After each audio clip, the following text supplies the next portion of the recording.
Hey everyone, welcome back. In this video, I'll show you how to enable dark mode on WhatsApp web.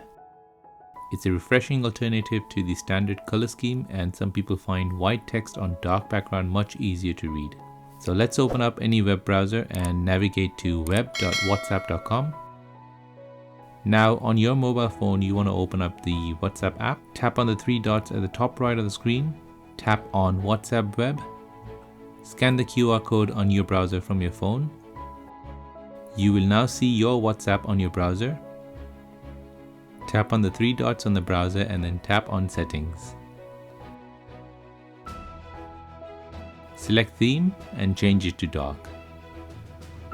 Press OK and you will enable dark mode on WhatsApp web.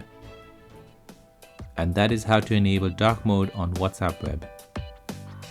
Thank you so much for watching this video, guys. Please subscribe to this channel for easy to follow tutorials on social media apps and video editing applications. I'll see you in the next one.